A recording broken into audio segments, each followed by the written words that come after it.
Bienvenue sur le podcast Le Magicien, un podcast qui va parler tarot, mais aussi d'entrepreneuriat, de liberté et de comment oser prendre sa place.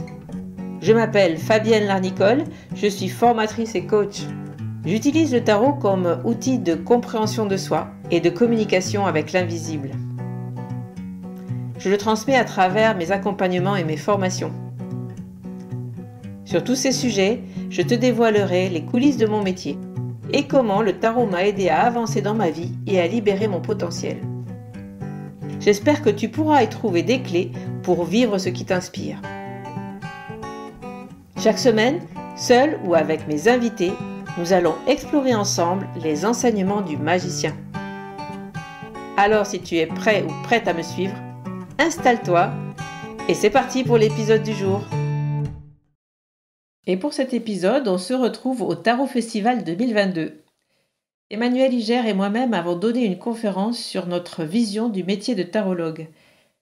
Peut-être que tu le sais déjà, mais en 2020, nous avons coécrit un livre qui s'appelle « Devenir tarologue » et tu pourras retrouver les infos le concernant dans la description de cet épisode.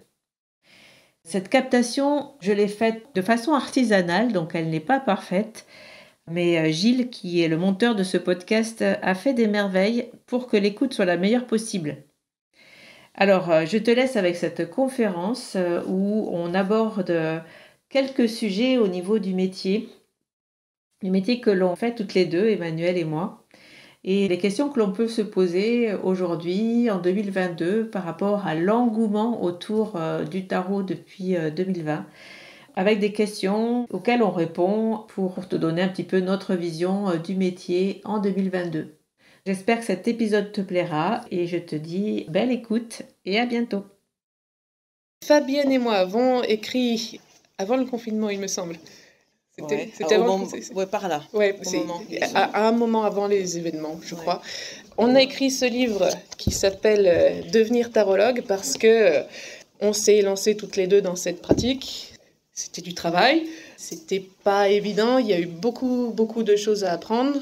On a fait des erreurs qu'on a ensuite appris comment rattraper, ça nous a pris beaucoup d'énergie et donc on avait décidé d'écrire ce livre pour partager un peu ce que nous avions découvert sur la pratique parce qu'on s'est dit que vu qu'on s'était un petit peu galéré à monter tout ça toute seule, sans ressources, ce serait peut-être sympa quand même de partager l'expérience qu'on avait acquis à la sueur de nos fronts.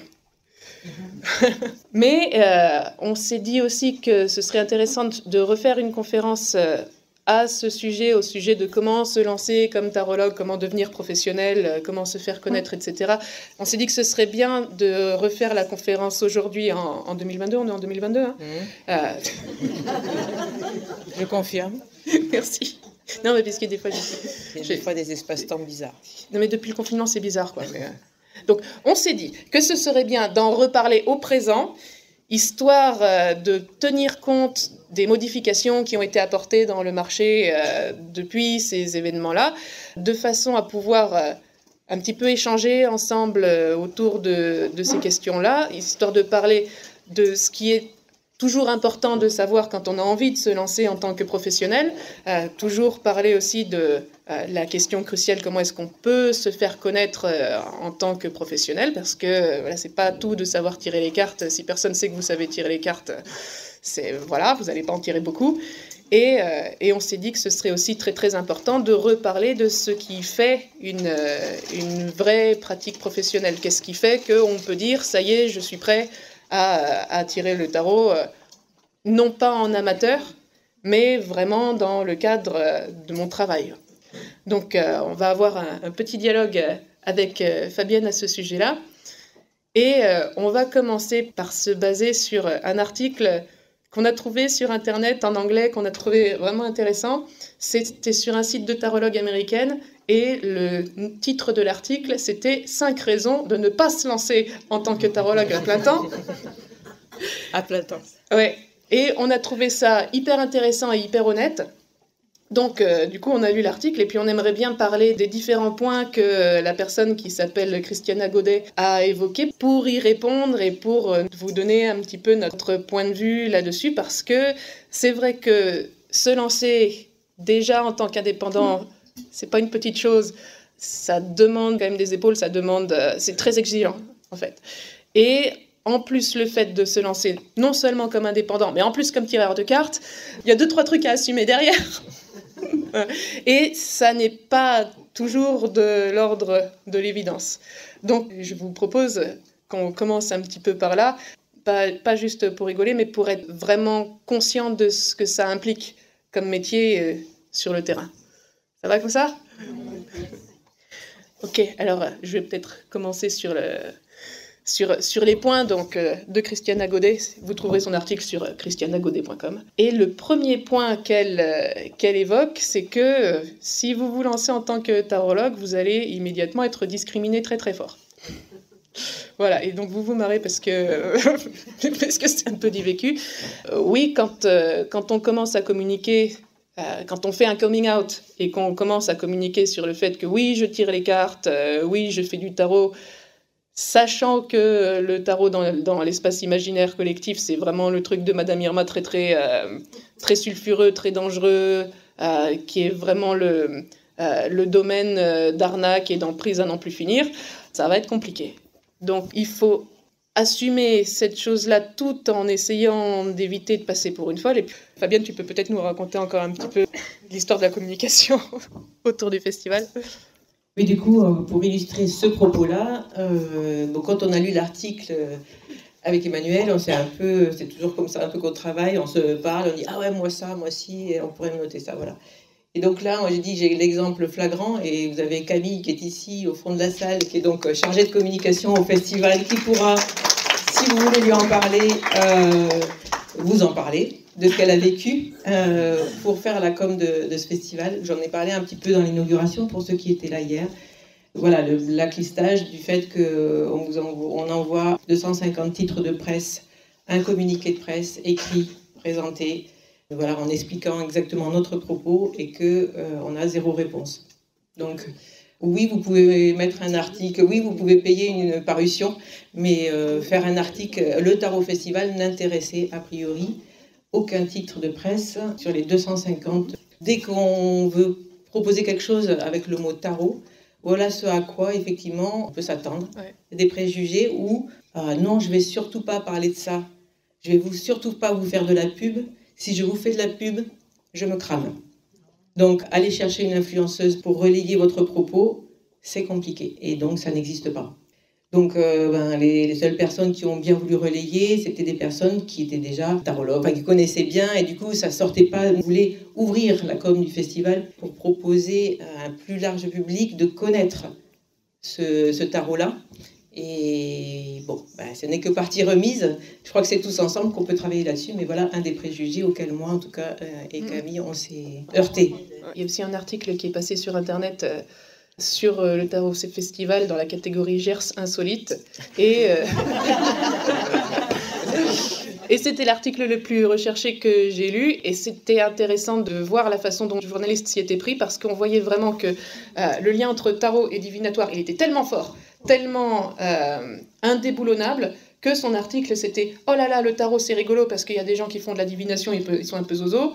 Bon, il y a 2 bonnes femmes qui parlent vaguement de psychologie, mais elles font du tarot, c'est drôlement zozo. Donc, allez-y peut-être parce que c'est drôle. » Oui, mais si tu veux, dans tout le cinéma, tu as toujours l'icône de la voyante qui fait « Oh là là », qui sort la carte de la mort et il y a quelqu'un qui meurt. Bon, si l'ensemble des représentations de la pop culture, c'est ça, si l'ensemble de la communication publicitaire dans laquelle il y a du pognon, c'est la plateforme de voyance qui n'est pas vraiment là pour aider les gens à avancer sur leur chemin, mais peut-être pour faire du pognon. Et nous, on n'a pas vraiment les épaules pour les déborder en termes de communication, quoi. Donc c'est normal que ce soit extrêmement ancré. Donc si vous voulez vous lancer en tant que tarologue, il faut savoir ça, il faut vraiment être prête à ce que des fois en soirée ça passe pas très bien. C'est bien d'avoir un entourage compréhensif. Et aussi, il y aura le fait que si vous expliquez le tarot psychologique, pas en termes de croyance, comme ce de quoi on discutait hier, si vous l'expliquez pour vous justifier en gros. En termes de projection, si vous dites aux gens autour de vous, ah oui, mais moi je fais pas de la voyance, moi j'utilise les cartes pour voir comment la personne va se retrouver dedans, pour voir ce qu'elle va projeter sur les cartes et pour voir comment des cartes au hasard vont l'aider à raconter son histoire autrement. Là, ça passe, hein. Là, les gens entendent bien. Donc, il y aura beaucoup de personnes qui seront intéressés par le fait de se dire, bah, tiens, elle parle de quelque chose que je n'ai pas rencontré avant, donc là, ils vont se dire, ok, il y a peut-être quelque chose. Mais pas tous. Parce que c'est pas parce qu'on est sceptique qu'on n'est pas irrationnel. Et donc ça, vous allez le rencontrer aussi, parce que vous allez avoir vraiment le tour de la personne qui n'écoute pas parce que ça l'intéresse juste pas de changer d'opinion sur un sujet qu'elle a catégorisé comme très très simple. Donc le tarot, c'est une arnaque, c'est super simple. Et les sujets où il n'y a pas besoin de réfléchir parce que c'est simple, c'est super reposant. Donc vous n'allez pas toujours pouvoir vous battre contre ça. Donc il faut le savoir. Ça peut être gênant. Et puis nous, on a choisi de ne pas prendre de pseudonyme et d'écrire sous notre vrai nom. C'était un sujet, moi, mon premier bouquin, je me suis vraiment demandé ce que je faisais. Est-ce que je prends le nom de mon mari parce que j'ai pas pris son nom? Est-ce que je prends un pseudo? Et j'ai réfléchi parce que c'est quand même un sujet chargé. Et j'ai choisi de le faire sous mon vrai nom parce que je me disais, sinon, c'est pas cohérent. Parce que moi, je tirais les cartes dans le but de rencontrer des personnes sans leur masque. C'est pas respectueux de le faire avec un masque. Et donc, du coup, je suis complètement grillée. Jamais je pourrais faire de politique, quoi. Parce que moi, président, la France ne fonctionnerait pas comme ça. Mais bon, donc, ça, ce sont des choses qu'il faut vraiment savoir avant de commencer à communiquer parce qu'on ne revient pas en arrière. Sauf à vraiment changer de pays et de nom et de tout, mais c'est compliqué. Donc voilà, ça c'était pour notre premier point. Oui. Le deuxième point, c'est les Witch Wars.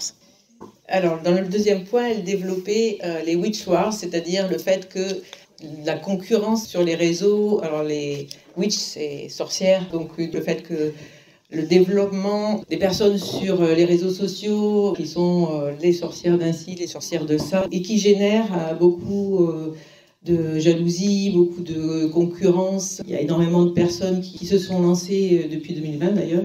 Alors ça existe, à mon sens, beaucoup moins dans le tarot que l'on pratique. Elle, dans son article, c'est pour ça qu'on ne va pas développer trop ce point, elle disait « Attendez-vous à être repéré et à être attaqué, jalousé, blacklisté, ghosté, enfin tout ce que vous voulez. Ça peut être plein de mots en anglais. C'est un petit peu moins visible, en tout cas, moi, sur mes réseaux à moi.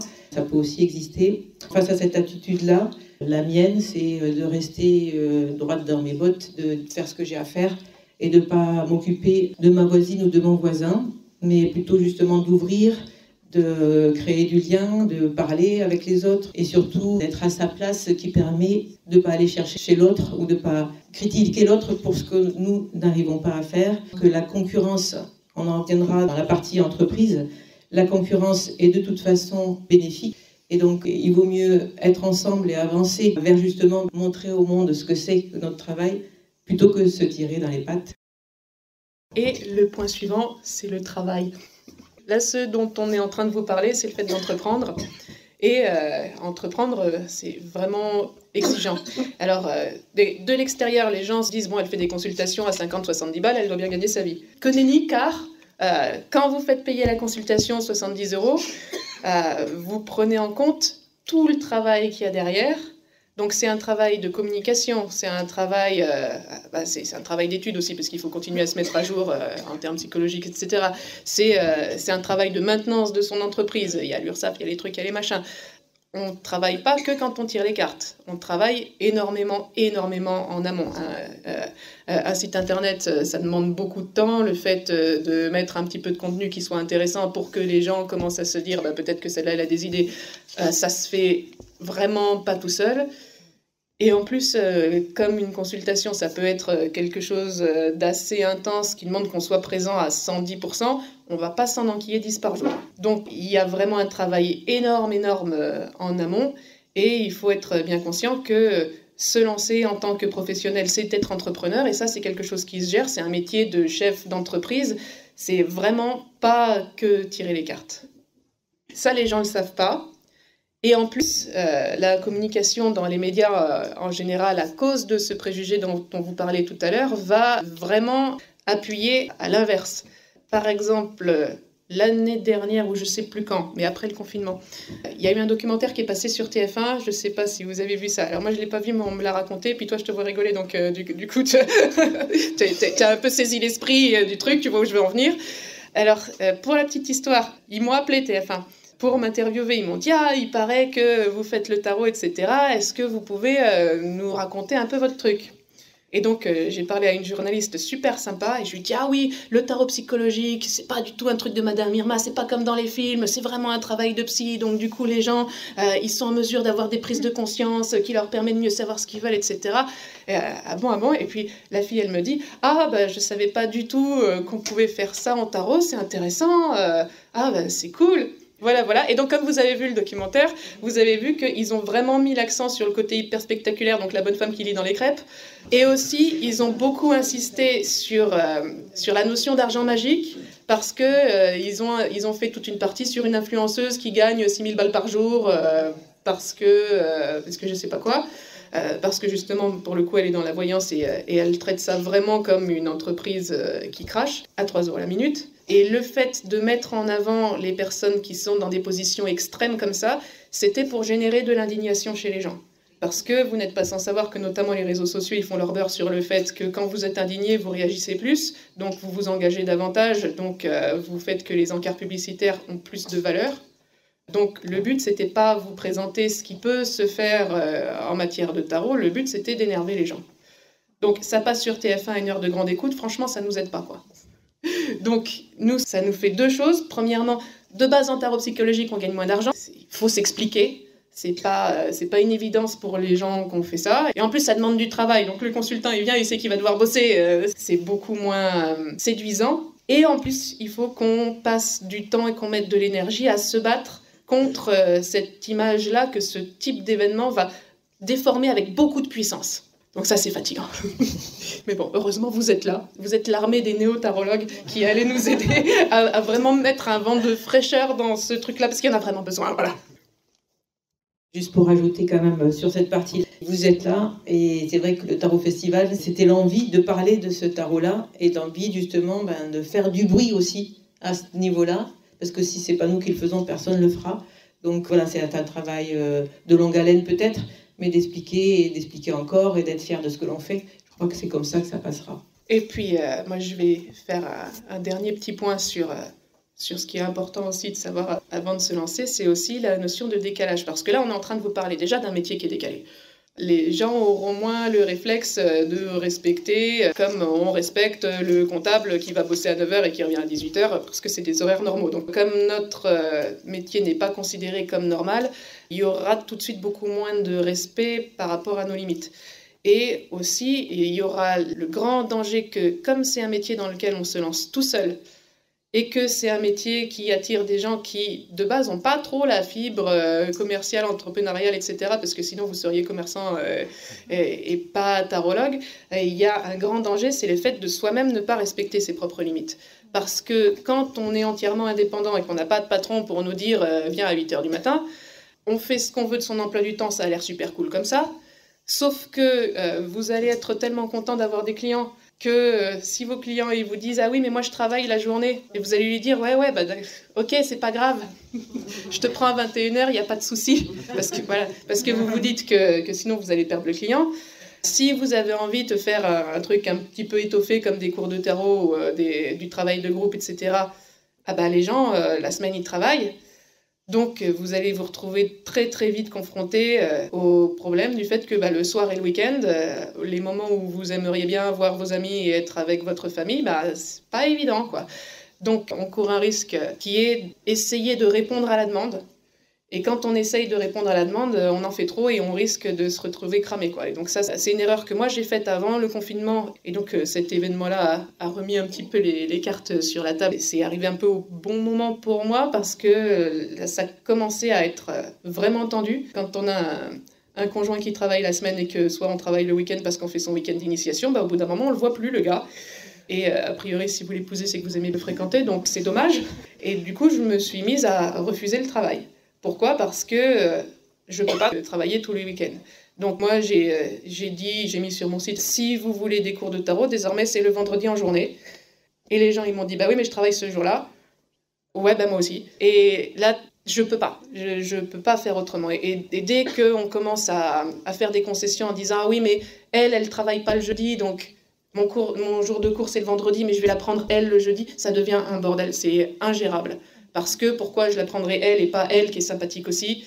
Si on met pas de limites, quitte à perdre des clients, quitte à refuser du travail, si on met pas ces limites-là qui sont vraiment vitales, déjà on perd notre énergie, puis en plus on fait plus de projets à côté, alors que le tarot c'est quand même un outil qui est infusé de plein de créativité, donc on a envie de travailler sur des choses à côté.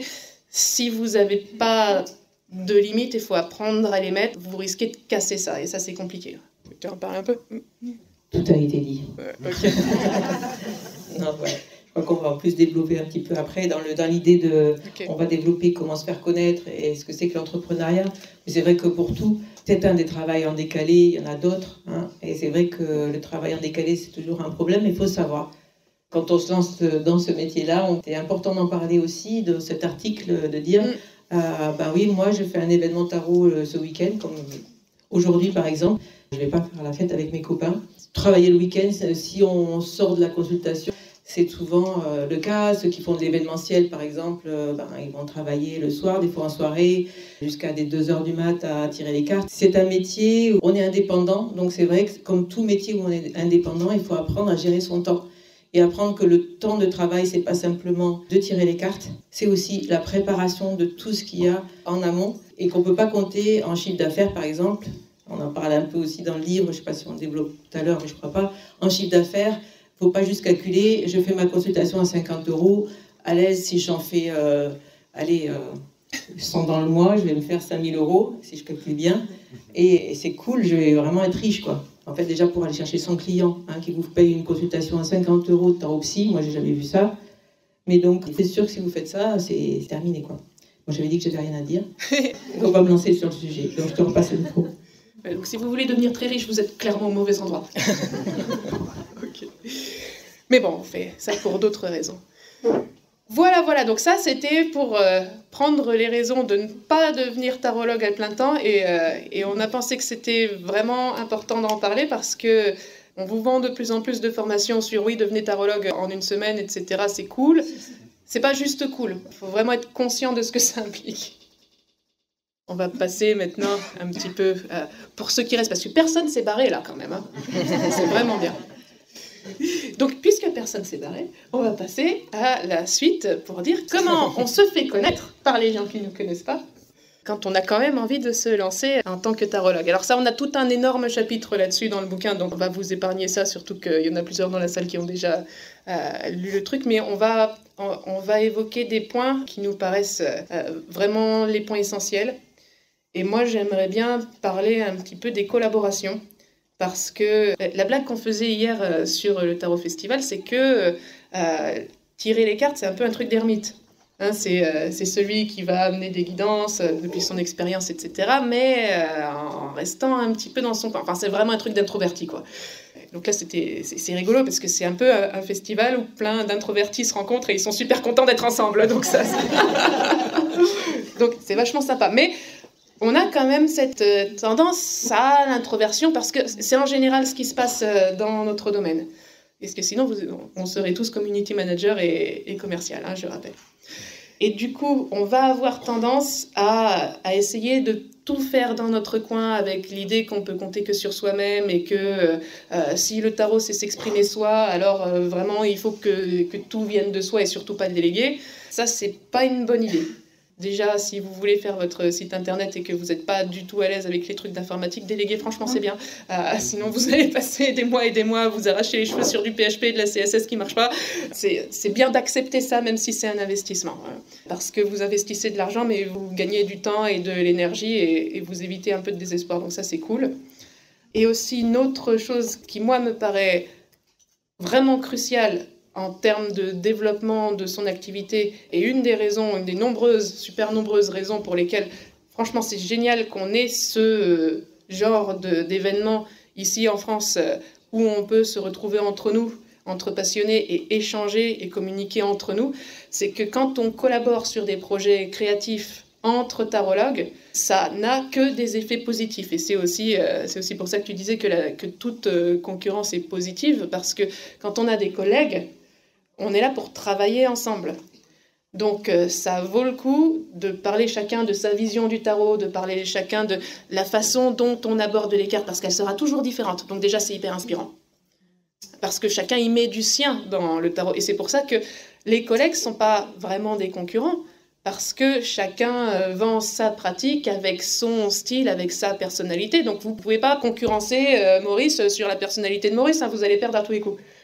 Donc puisqu'on n'est pas concurrents, puisqu'on est collègues, on peut travailler ensemble. Et quand on fait des projets collaboratifs, c'est-à-dire être co-auteur sur un truc, c'est-à-dire produire un tarot avec quelqu'un qui va écrire le bouquin qui va avec, c'est-à-dire vraiment penser quelque chose à deux ou à plus, premièrement, ça donne confiance en soi et en sa pratique de façon extrêmement forte parce qu'on ne se sent plus tout seul. Et on a quelqu'un qui a du répondant. Et on a quelqu'un qui nous comprend et on a quelqu'un qui peut nous tirer vers le haut. Alors que, comme on se disait tout à l'heure, l'ensemble de la société, il va plutôt essayer de faire le contraire. Donc, c'est bien d'avoir un bon conjoint, c'est bien aussi d'avoir un bon compatriote tarologue. Deuxième chose, il y a aussi le fait que collaborer ensemble, ça va vous donner des deadlines. Parce que vous savez que votre copain compte sur vous pour finir le chapitre. Vous n'allez pas vous retrouver dans la situation de « j'ai 150 dossiers de projets en cours que je ne termine pas ».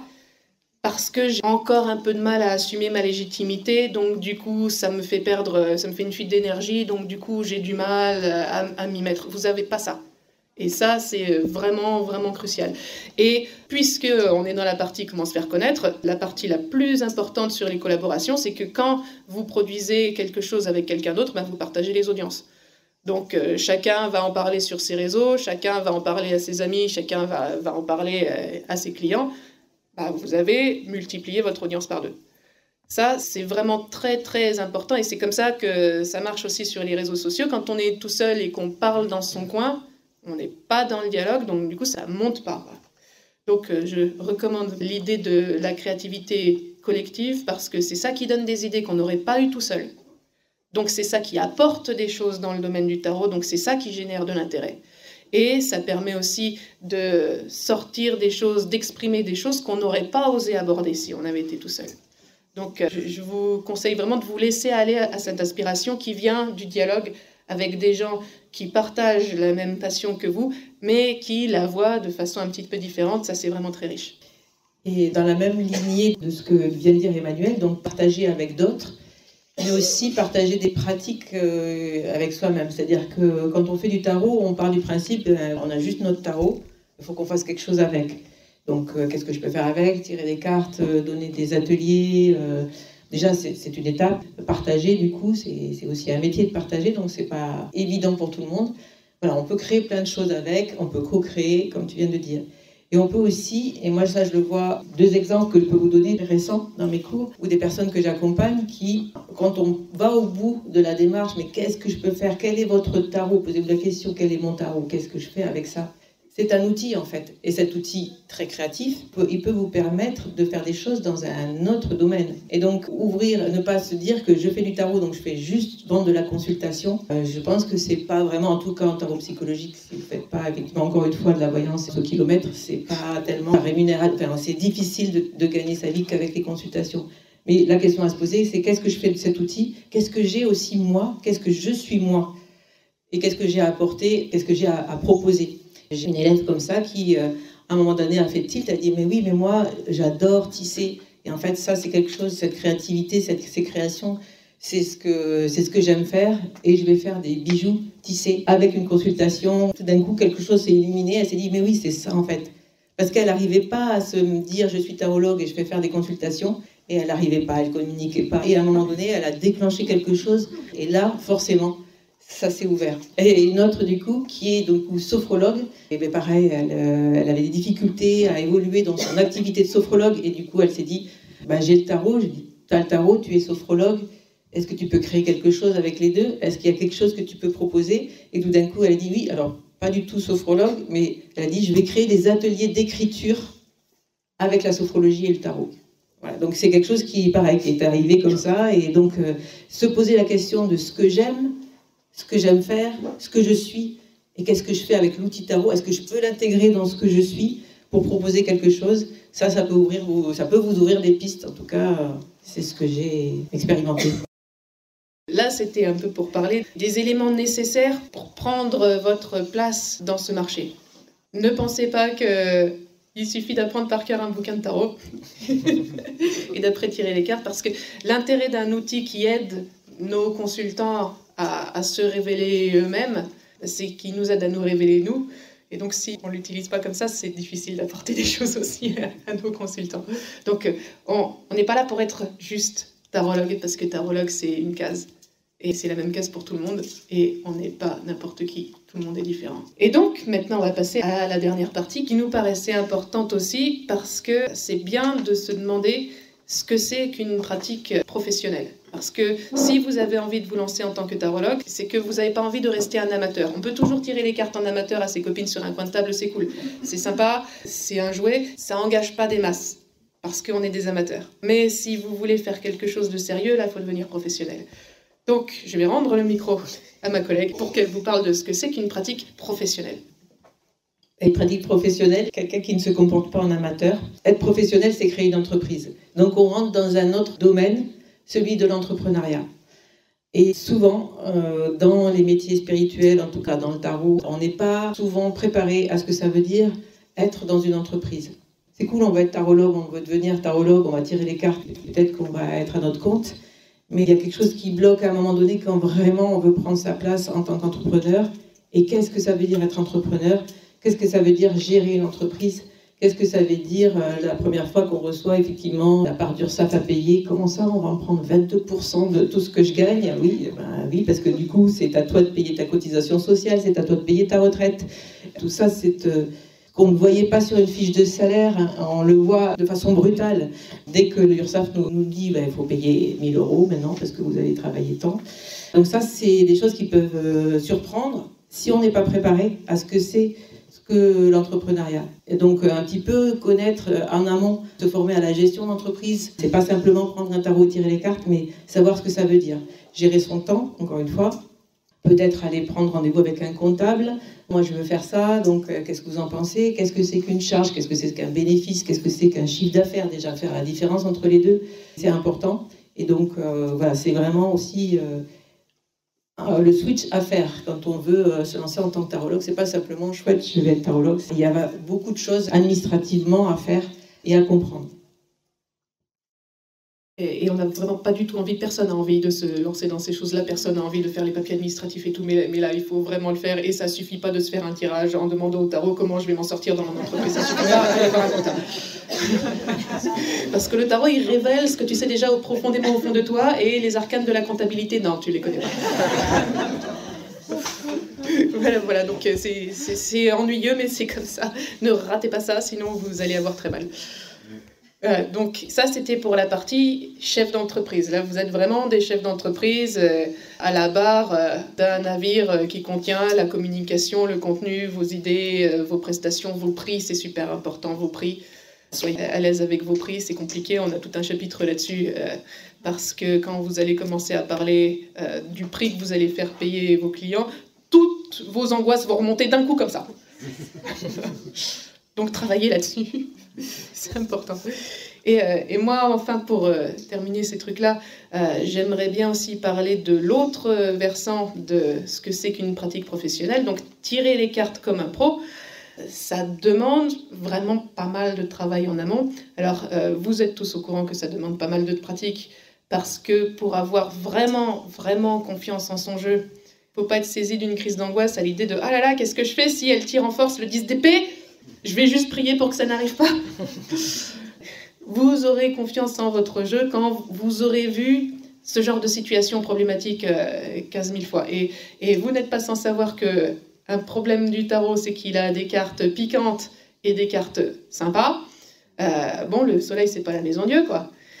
Et comme aussi les éditeurs insistent beaucoup sur le fait qu'il faut pas montrer des problèmes et qu'il faut écrire des bouquins où ça a l'air super sympa et super accessible et où les gens vont pas se prendre la tête, faut pas trop parler des moments problématiques. Ouais, sauf que comme vous avez la moitié de cartes qui piquent et la moitié de cartes qui sont sympas, bah vous avez une chance sur 2 en fait d'avoir un gros problème, c'est-à-dire tirer la carte qui pique à l'emplacement sympa. Donc ta force, c'est 8 d'épée, ok. Ou tirer la carte sympa en emplacement négatif. Ouais, ton problème, c'est le soleil, ok. Vous avez une chance sur 2, quoi. Donc ça vaut vraiment le coup de faire des ateliers en groupe, de faire des exercices, de se mettre sur un groupe WhatsApp avec les copines, juste pour se challenger à trouver des sorties quand même, à trouver qu'est-ce qui pourrait être intéressant dans le 8 d'épée. Bah ouais, c'est peut-être quelqu'un qui se met des barrières, c'est peut-être quelqu'un qui connaît la notion de garde-fou, parce que sinon elle fait n'importe quoi. Ouais, tiens, tu m'as donné une idée, c'est cool. Et de vous créer une petite escarcelle de solutions de façon à pas être pris de panique quand la carte sort, et de façon à ce que quand vous êtes devant votre client, vous avez votre jeu et vous vous dites « Ok, le jeu sort les cartes qu'il veut, je me sens bien.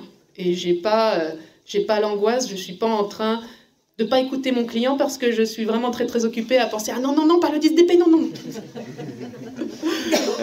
Donc ça va demander pas mal de pratique.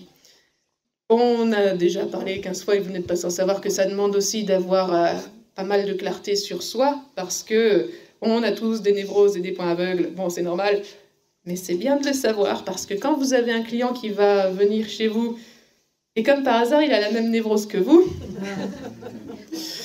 il y a des petits garde-fous à avoir, il y a aussi des moments où il faut être clair avec ça, jusqu'à laisser son ego de côté et de dire à la personne « Écoute, là, tu es en train de toucher un point que moi, j'ai pas encore résolu dans ma vie, donc je pense pas être la meilleure personne pour t'aider à avancer là-dessus. Donc, soit tu me laisses un peu de temps et on en reparle plus tard, soit je te donne la carte d'un collègue, parce que là, c'est pas juste pour moi. » Ça, il faut être OK avec le fait de le dire. Hein. Il ne faut pas se laisser aller à la petite voix de l'ego qui va dire « Ah ouais, mais non, mais je peux pas rester sur un échec parce que moi, je suis un bon tarologue. » Non, c'est compliqué ces choses-là. Donc ça, c'est un travail sur soi et c'est aussi un respect du client, parce que vous n'êtes pas là pour guérir votre client à tout prix. Hein. C'est pas de faire ça. On vous demande de l'accompagner, c'est pas la même chose et ça, faut vraiment le savoir. Et enfin, une chose qui, moi, me paraît la plus importante, donc je la garde pour la fin pour que vraiment vous ayez été encouragés pendant toute la conférence, puis à la fin, bam, quoi. C'est que les gens que vous allez rencontrer en consultation, bah, c'est des gens qui ne sont pas comme vous, parce que la définition de l'autre, c'est qu'ils ne pensent pas comme nous. Et ça, vous n'allez pas être prêt à ça si vous n'avez pas étudié derrière. Par exemple, c'est vraiment bien de montrer beaucoup d'intérêt et beaucoup de curiosité, ne serait-ce qu'envers l'expérience des personnes qui ne sont pas forcément neurotypiques, quoi. Parce que si vous êtes neurotypique et vous pensez d'une certaine façon, pour vous c'est absolument évident que tout le monde pense comme ça. Si vous rencontrez une personne qui pense différemment, soit vous êtes perdu, soit vous trouvez qu'elle a tort, sauf si vous êtes déjà au courant qu'on peut penser différemment. Donc c'est vraiment important, à mon avis, d'aller se nourrir des livres de psycho, et des livres de psycho sérieux, hein, pas des livres de vulgarisation, développement personnel, mais des livres qui sont déjà un petit peu fouillés, parce qu'ils vont vous montrer quelles sont les structures psychiques que vous ne connaissez pas. Parce que vous en avez une, vous ne connaissez pas toutes les autres. C'est vraiment un donné. Et ça vaut vraiment le coup de passer du temps à écouter, notamment ce qu'il y a en ce moment et qui est génial, c'est toute une génération de jeunes qui s'expriment sur des podcasts pour dire qu'est-ce que c'est que d'avoir une expérience non typique, qu'est-ce que c'est d'avoir une expérience d'un autre milieu social que le vôtre, d'une autre ethnie que la vôtre, autre chose que vous. Et ce sont des gens qui racontent leur expérience de façon personnelle et sincère pour vous amener à comprendre que, premièrement, on peut penser autrement. Et c'est pas forcément que s'ils pensent différemment que vous, c'est pas forcément qu'il y en a un qui a raison et qu'il y en a un qui a tort. Parce que deux expériences peuvent être valides en même temps, même si elles sont différentes. Et ça vaut aussi vraiment, vraiment le coup de savoir que on peut penser de certaines façons qui sont très très particulières en fonction des structures psychiques. Donc, alors là, je suis embêtée parce que j'ai pas de référence en français à vous donner, parce que moi j'écoute les podcasts en anglais, mais il y en a en français. Vous avez qu'à chercher un petit peu. Moi, j'écoute, si vous parlez anglais, j'écoute avec religion un podcast qui s'appelle Mental Health Happy Hour de Paul Gilmartin. C'est absolument génial. Si vous entendez l'américain, hein, c'est un podcasteur qui ne fait que de très longues interviews de personnes dont l'expérience est décalée. Donc du coup, ça nous permet de nous mettre à leur place et de savoir ce que c'est que de penser à partir de leur expérience. C'est super intéressant. Mental Health Happy Hour, donc les happy hours de la santé mentale. Il s'appelle Paul Gilmartin, Gilmartin. Ça sort tous les vendredis, franchement c'est top. Si vous entendez l'anglais, je vous conseille vraiment ça. Si vous préférez un truc en français, je suis sûre que vous pouvez en trouver. Une fois que vous en avez trouvé, partagez la référence, parce que moi je ne l'ai pas et ça vaut vraiment le coup. Mais rentrons dans la diversité des expériences, parce que c'est ça qui va nous permettre de ne pas être dans le jugement et la projection de nos trucs quand on tire les cartes à quelqu'un qui ne pense pas comme nous, c'est-à-dire dans 100% des cas. Et donc c'est pas mal de travail en amont, voilà. Mais on va conclure, je pense. Tu as déjà très très bien conclu d'ailleurs, on va s'arrêter là. Et on va passer aux questions-réponses. Moi je voulais juste rajouter que par rapport à ce que tu disais, finalement la meilleure façon de se positionner c'est d'être soi-même, je le répéterai jamais assez, c'est-à-dire de partir de vous-même.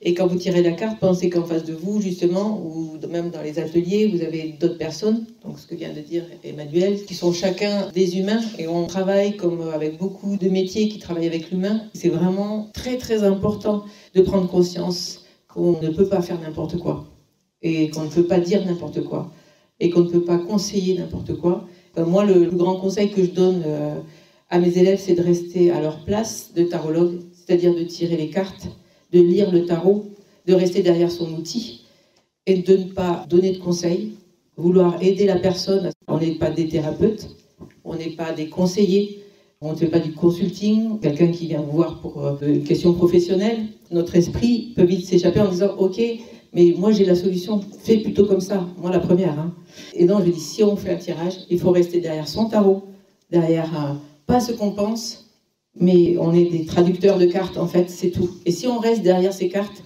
à ce moment-là, on peut faire moins de dérapages et moins d'erreurs. Et on en a tous fait, et on en fait tous. C'est vraiment la base du travail. Mon demi du tarologue, elle est là. C'était ce qu'on voulait faire passer aujourd'hui dans cette conférence. Et on vous remercie de nous avoir écoutés. Et on va laisser la place aux questions.